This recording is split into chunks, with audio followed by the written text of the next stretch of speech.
Hello दोस्तों, आप सभी का अपने यूट्यूब चैनल पीएस की ज्वाला में स्वागत है।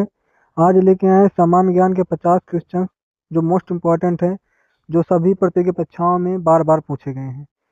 तो चलिए बिना देरी किए आज का क्लास शुरू करते हैं। क्लास शुरू करने से पहले अगर आप सभी ने चैनल को सब्सक्राइब नहीं किया है तो चैनल को सब्सक्राइब कर लें और बेल आइकन दबाना बिल्कुल ना भूलें। चलिए आज का क्लास शुरू करते हैं। आज का पहला क्वेश्चन है, सिंधु घाटी सभ्यता का सबसे पूर्वी स्थल कौन सा है? सिंधु घाटी सभ्यता का सबसे पूर्वी स्थल आलमगीरपुर है, जो यूपी में है। ऑप्शन सी सही है। नेक्स्ट क्वेश्चन, किस शासक को भारत का नेपोलियन कहा जाता है? तो भारत का नेपोलियन समुद्रगुप्त को कहा जाता है। ऑप्शन सी सही है। अगला क्वेश्चन, इलाहाबाद स्तंभ शिलालेख में किस गुप्त शासक की उपाधियों का वर्णन है? तो इलाहाबाद स्तंभ शिलालेख में समुद्रगुप्त शासक के उपलब्धियों का वर्णन है। ऑप्शन सी सही है। अगला क्वेश्चन, मिन्हाज उस सिराज ने किस दिल्ली सल्तनत की पहली और एकमात्र महिला शासक का उल्लेख अपनी पुस्तक में किया है? तो मिन्हाज उस सिराज में दिल्ली सल्तनत की पहली एकमात्र महिला का शासन रजिया सुल्तान का वर्णन किया गया है। ऑप्शन सी सही है।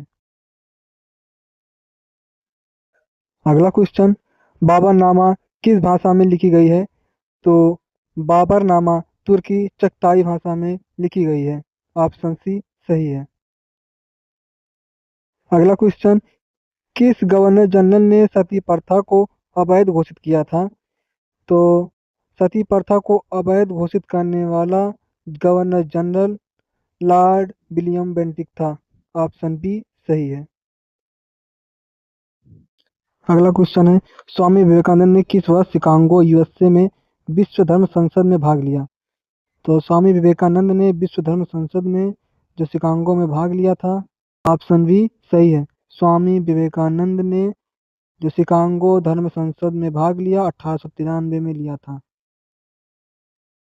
अगला क्वेश्चन, होम रूल लीग आंदोलन की शुरुआत किसने की थी? होम रूल लीग आंदोलन की शुरुआत बाल गंगाधर तिलक और एनी बेसेंट ने की थी। ऑप्शन बी सही है। अगला क्वेश्चन है, कैबिनेट मिशन किस वर्ष भारत में आया? कैबिनेट मिशन भारत में 1946 में आया। ऑप्शन सी सही है। चलिए अगले क्वेश्चन पे। अगला क्वेश्चन है, 1857 के विद्रोह के समय भारत का गवर्नर जनरल कौन था? तो 1857 के विद्रोह के समय भारत का जनरल गवर्नर लॉर्ड कैनिंग था। ऑप्शन बी सही है। अगला क्वेश्चन, ध्रुव तारा पोल स्टार किस दिशा को इंगित करता है? तो पोल स्टार जो है वह उत्तर दिशा को इंगित करता है। ऑप्शन सी सही है। अगला क्वेश्चन, सूर्य की बाहरी परत outermost layer of the sun को क्या कहा जाता है? Outermost layer of the sun को कोरोना कहा जाता है। ऑप्शन सी सही है। अगला प्रश्न, भारत की सबसे बड़ी मानव निर्मित झील लार्जेस्ट मैन मेड लेक कौन सी है?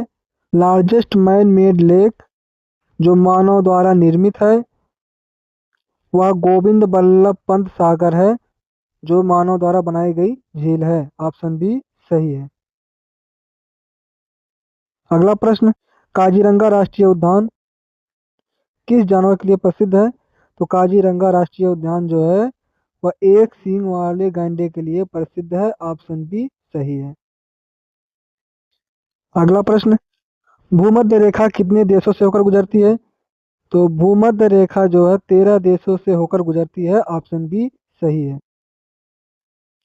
अगला प्रश्न, कौन सी नदी भ्रंश घाट से होकर बहती है? तो भ्रंश घाट से होकर बहने वाली नदी नर्मदा नदी है। ऑप्शन सी सही है। अगला प्रश्न, वायुमंडल की किस परत में ओजोन परत ओजोन लेयर पाई जाती है? तो ओजोन लेयर जो है समताप मंडल में पाई जाती है। ऑप्शन बी सही है।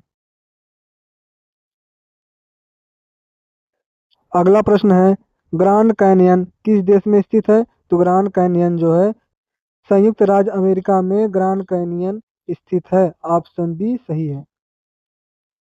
अगला प्रश्न, ज्वार भाटा मुख्य रूप से किसके गुरुत्वाकर्षण बल के कारण आते हैं?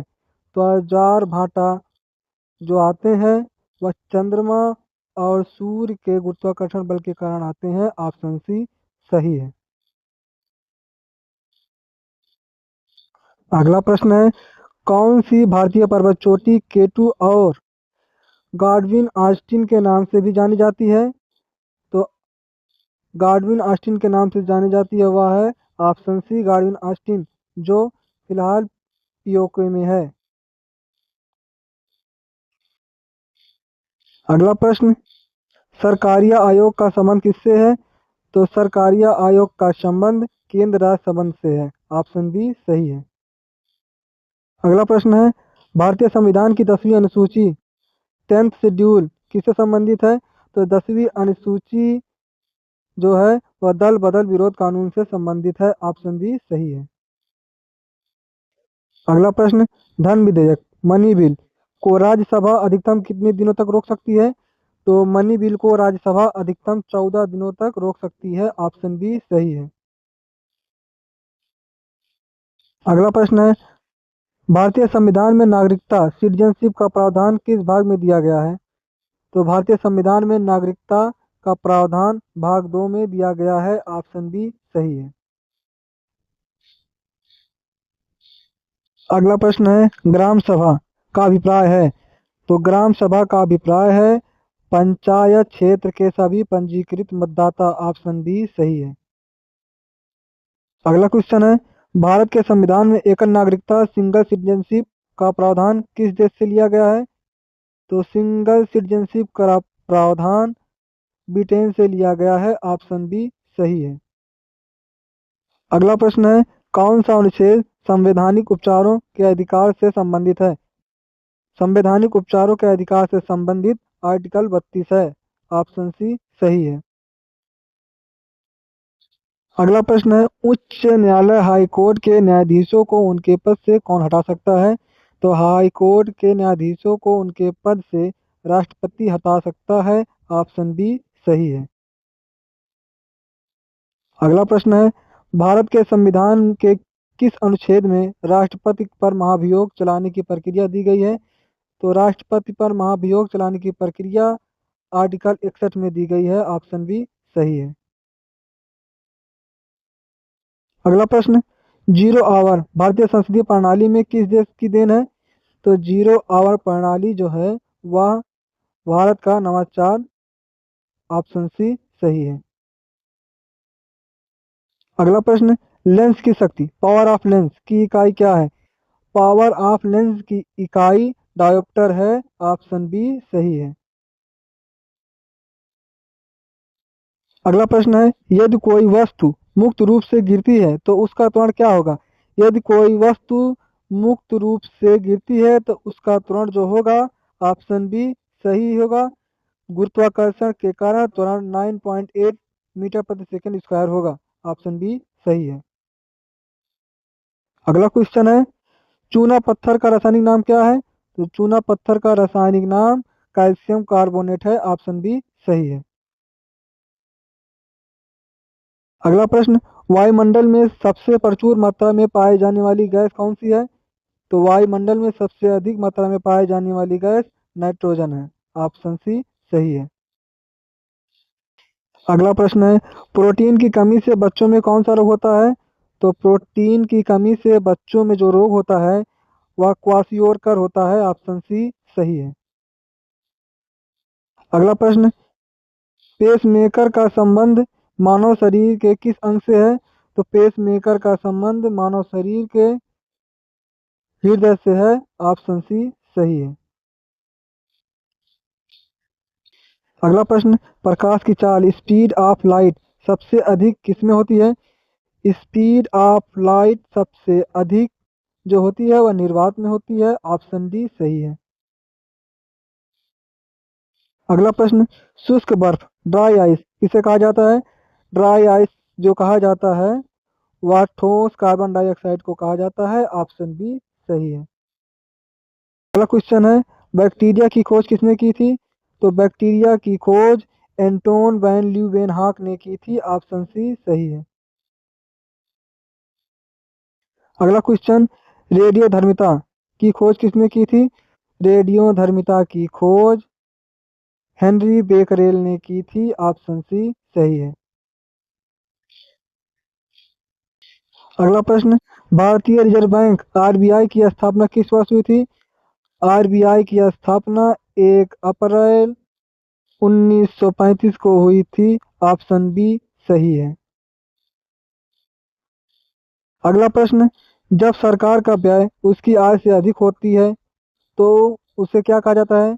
जब सरकार का व्यय उसकी आय से अधिक होता है तो उसे बजट घाटा कहा जाता है। ऑप्शन सी सही है। अगला प्रश्न, नाबार्ड का मुख्य कार्य क्या है? नाबार्ड का मुख्य कार्य है ग्रामीण और कृषि विकास के लिए ऋण। ऑप्शन बी सही है। अगला प्रश्न है, भारत में हरित क्रांति ग्रीन रेवोल्यूशन का जनक किसे माना जाता है? तो हरित क्रांति का जनक जो माना जाता है वह एम.एस. स्वामीनाथन जी हैं। ऑप्शन ए सही है। अगला प्रश्न है, मानव विकास सूचकांक एचडीआई किसके द्वारा प्रकाशित किया जाता है? तो एचडीआई जो प्रकाशित किया जाता है वह है संयुक्त राष्ट्र विकास कार्यक्रम यूएनडीपी। ऑप्शन सी सही है। अगला प्रश्न है, आगा खान कब किस खेल से संबंधित है? आगा खान कब जो संबंधित है वह हॉकी से संबंधित है। ऑप्शन बी सही है। अगला प्रश्न है, अंतर्राष्ट्रीय योग दिवस इंटरनेशनल डे ऑफ योगा कब मनाया जाता है? तो इंटरनेशनल डे ऑफ योगा जो मनाया जाता है वह 21 जून को मनाया जाता है। ऑप्शन सी सही है। अगला प्रश्न है, भारत का सबसे बड़ा नदी द्वीप कौन सा है? तो भारत का सबसे बड़ा नदी द्वीप मांजुली द्वीप है। ऑप्शन बी सही है। अगला प्रश्न है, यूनेस्को का मुख्यालय कहाँ है? यूनेस्को का मुख्यालय पेरिस में है। ऑप्शन सी सही है। आज का अंतिम और लास्ट क्वेश्चन, प्रसिद्ध पुस्तक ए पैसेज टू इंडिया के लेखक कौन है?